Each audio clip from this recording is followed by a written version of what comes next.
ഗുരുദേവൻ ആ സനാതന ധർമ്മത്തെക്കുറിച്ച് ഉപദേശിച്ചു.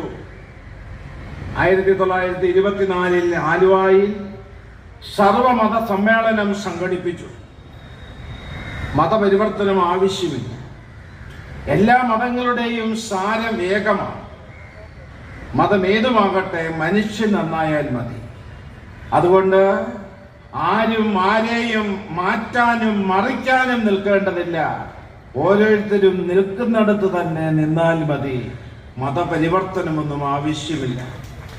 അത് ലക്ഷീകരിച്ചുകൊണ്ട് ഗുരു സർവമത സമ്മേളനം ആലുവായിൽ ആ പലമത സാരവുമേകം, എല്ലാ മതങ്ങളുടെയും സാരമേകമാണെന്ന് ഉദ്ബോധിപ്പിച്ചുകൊണ്ട് സർവമത മഹാസമ്മേളനം നടത്തിയെങ്കിൽ,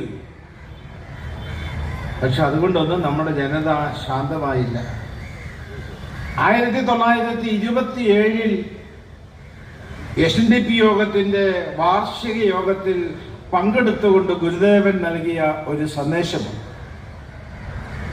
ആ സന്ദേശത്തിൽ ഗുരു ഉപദേശിക്കുന്നത് ഒരു ജാതി, ഒരു മതം, ഒരു ദൈവം, മനുഷ്യന് എന്നത് ഒരു സനാതനമായ മതമാകുന്നു. മതപരിവർത്തനം കൂടിയേ തീരൂ എന്ന് നിർബന്ധമുണ്ടെങ്കിൽ ഈ സനാതന ധർമ്മത്തിലേക്ക് മതം മാറിക്കൊള്ളുക.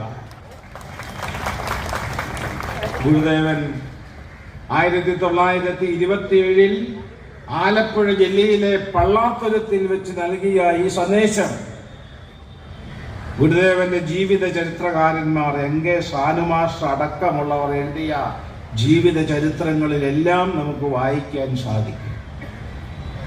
പക്ഷെ ഇതൊക്കെ ഗുരുദേവൻ നമുക്ക് നൽകിയിട്ടുണ്ട് എങ്കിലും നമ്മുടെ സമൂഹത്തെ ശരിയായ പാതയിൽ നിന്നും വ്യതിചലിപ്പിച്ചുകൊണ്ട് പോകുന്ന ദുസ്ഥിതി നമുക്ക് കാണാതിരിക്കുവാൻ സാധിക്കുകയില്ല.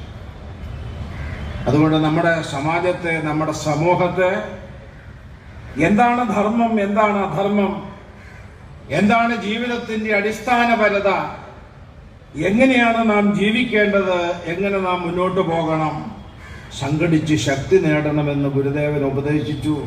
ആ ഉപദേശത്തെ സമാവഹിച്ചുകൊണ്ട് ഊർജ്ജസ്വലതയോടുകൂടി ഒന്നായി മുന്നോട്ട് പോകുവാൻ എൻ്റെ പ്രിയ സഹോദരങ്ങളെ സാധിക്കട്ടെ. അതിന് തടസ്സമായി നിൽക്കുന്ന ജാതിഭേദങ്ങളോ വിഭാഗീയമായ ചിന്താഗതികളോ മറ്റൊന്നും ഇല്ലാതെ, ഞാൻ ഈ ജാതിഭേദം എന്നെടുത്ത് പറയാൻ കാരണം ഇപ്പോഴും ജാതിയുടെ അവശിഷ്ടങ്ങൾ നമ്മുടെ സമൂഹത്തിലുണ്ട്.